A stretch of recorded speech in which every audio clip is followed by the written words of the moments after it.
This is Right Side Radio. Now let's get into it. Kamala Harris's campaign is spiraling into desperation, with the electoral vote projections showing a staggering 306 to 232 in favor of Trump. It's clear that Harris has lost the 2024 election, and she knows it. Despite my accurate prediction of Joe Biden's victory in 2020, Harris's performance has been shockingly dismal in comparison. The polls that once showed Biden potentially flipping states like North Carolina, Florida, Texas, and Ohio now forecast a total loss for Harris. The underestimation of Trump's support in these critical polls is not just alarming, it signals a campaign in dire straits. The past few days, the Trafalgar Group and Insider Advantage have produced a series of polls, naturally Nevada, Arizona, Georgia, North Carolina, Pennsylvania, Michigan, and Wisconsin. They polled all 7 of the swing states. Their results, too, are quite fascinating. Trump leads in every one of the 3 Rust Belt states. The Trafalgar Group pulled in Michigan, a state he lost almost 3 years ago. He leads by 2%, and then he leads by 1% in Wisconsin. Generally speaking, this state is the most conservative of the 3 blue wall states, but things might change this time. Trump at 47, Harris at 46, and then Trump leads by amazing 3 points. 48 to Harris's 45 in the Keystone state of Pennsylvania. Maybe the most significant state on the map. Should the vice president lose this state by even 0.1%, she will have no reasonable route to become president. And then things don't really improve for Harris in the 4 surviving states. The Insider Advantage poll from Georgia, where Harris and Trump share 48%, is the only poll she is not losing in there. We have an even race. Trump leads 1%, while in North Carolina, Nevada, and Arizona. Now you could look at these figures and argue that Trump has a rather meager lead in practically every one of these states, given these polls, Michigan and Pennsylvania. Right now, lean red, while the other states will be tilted as well. Wisconsin will be tilt red. You must, however, take poll inaccuracy into account. Pollers have always understated Trump's popularity, and for this reason, he is in far better shape than what the raw statistics indicate. For instance, Joe Biden was on target in Wisconsin, based on 2020 polls to win the state, by amazing 88.4%. Given that Trump had only won the state 4 years ago, it was going to be a landslide. Joe Biden was expected to win by a comfortable margin actually following April of 2020. Trump never topped the polling average in the months following. Joe Biden maintained a lead somewhat steadily, and he really surged at the very last. His lead rose from 5% all through to 88.4%. In that last week, Joe Biden was thus on target to defeat Trump in Wisconsin. But in the end, people were really taken aback by just how narrow of a victory the now president obtained. Only 0.63% of Wisconsin. Did Joe Biden win? Biden's triumph in Wisconsin in 2020 was in reality less than Trump's triumph in the state over Hillary Clinton in 2016, and thus today Wisconsin would be a likely red state if Trump leads by 1% in the polling, and lets us just pretend he is under his test. Once more by 8 points based only on current pure numbers, the polling data indicates Wisconsin as a tilt state. Ultimately, though, if the polls are equally erroneous, Trump can most certainly prevail by a reasonable margin. Clearly, Wisconsin is now probably more competitive than this, but we will eventually fix the map. But just for now, just to show how excellent of a position Trump is in right now, should polls be similarly as erroneous as they were between the election of Biden and Trump, Trump is heading to Wisconsin by 7 points or more versus Kamala Harris, and that would constitute rather a significant event. Biden was projected to win in Michigan now by 7.9%. Won once more a somewhat sizable margin. Trump hardly registered at the end. Polling had Biden winning by almost double-digit margin, but subsequently it dropped to less than 8 ultimately, though Biden merely carried the Wolverine state by 8%. Now the poll results here were not as erroneous as those of their Western neighbor. Still, it understated Trump by a shockingly 5 points, given that this state as a whole was chosen by half of that 5-point mistake. That truly is rather a lot. Therefore, should the polling go wrong once more and understate Trump by 5 points in this race versus Kamala Harris, Trump will once more be victorious in Michigan by 7 points on this map. It will be still another probably red state right now. Trump leads by 2 points in the polling average. You boost that 5 more points, and that lead will drive the state into probably habitable territory. And so in Pennsylvania, the polls were rather more accurate. Joe Biden was expected to prevail by 4.7%. Finally, he prevailed in the state by 1.2. They thereby overstated him by 3.5, not as bad as in Michigan or Wisconsin. But looking at Trump's present 3-point margin in the state, adding another 3, 5% would make as a Trump would be on track to win the Keystone State by 6.5 points, which would still keep it just barely within the lean range.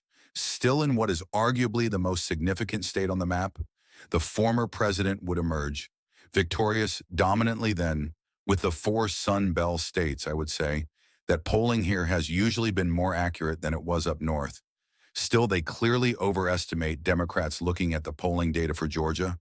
This is most likely the most accurate state of all the competing ones in the country. In 2020, Joe Biden was expected to prevail by 1.2%. Given the current status of polling, their missed percentage of 1% is really decent at 0.24.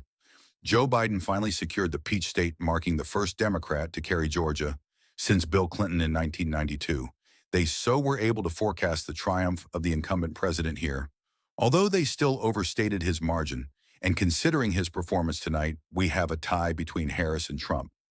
Should Trump be underappreciated by 1% once more, the Peach State will remain till crimson once more.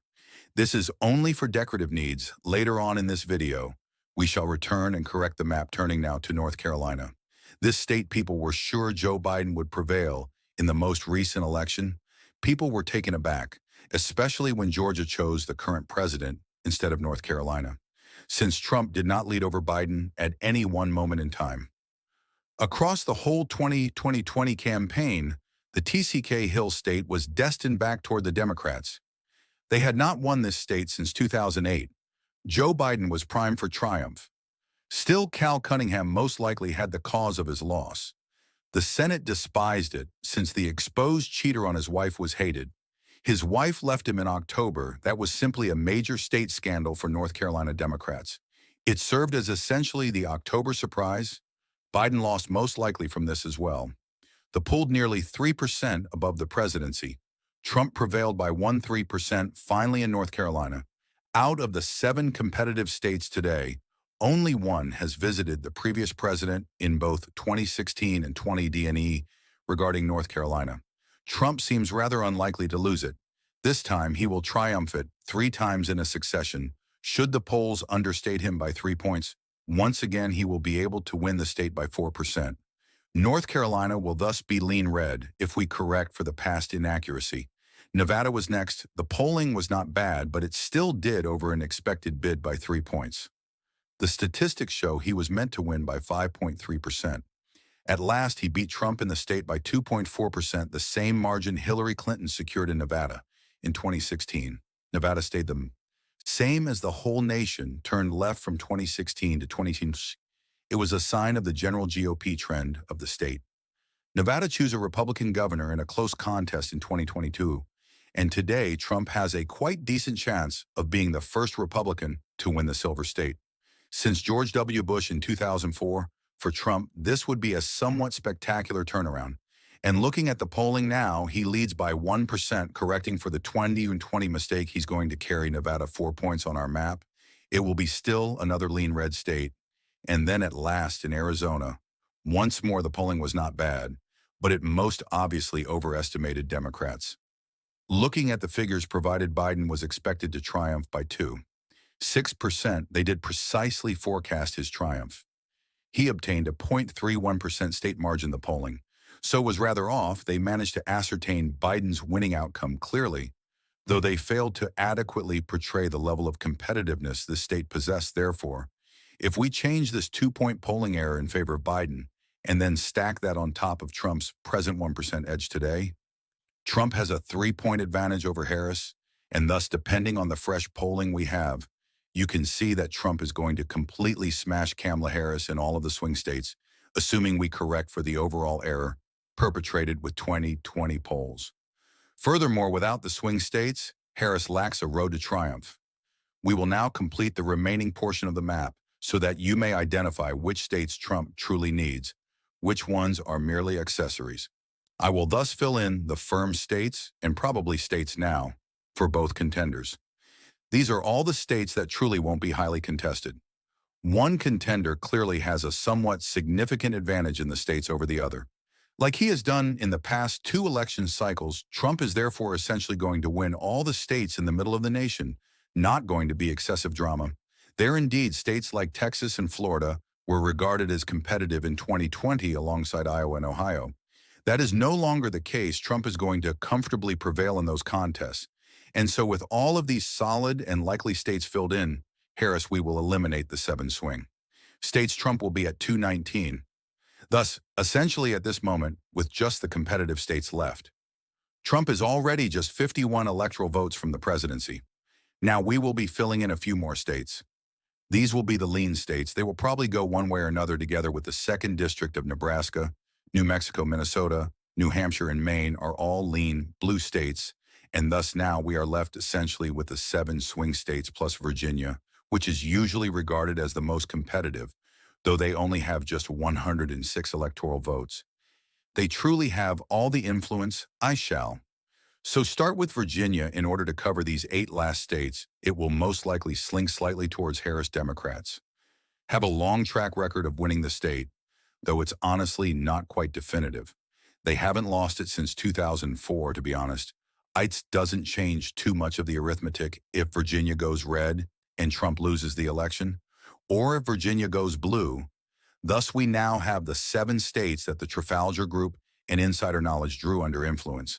And given this information, you may see Trump in a really favorable position to prevail regarding overcoming 270 electoral votes. The former president would find the shortest route via Georgia, North Carolina, and Pennsylvania. He wouldn't even need the 2nd District of Nebraska, and just 3 of the 7 states would get him at precisely 270. Nonetheless, in terms of what is most likely to happen, that is most certainly not the situation, based on the most recent polls we most likely will see. Donald Trump prevail in Arizona first. Out of all the swing states, actually, Arizona has become most conservative, apart from Georgia. Trump is performing better in Arizona than in Pennsylvania and North Carolina before he conquers any states in the Midwest. Trump will also triumph in North Carolina and Georgia. Regarding margin, he will thus win Arizona by the biggest margin, and thereafter either Georgia or North Carolina.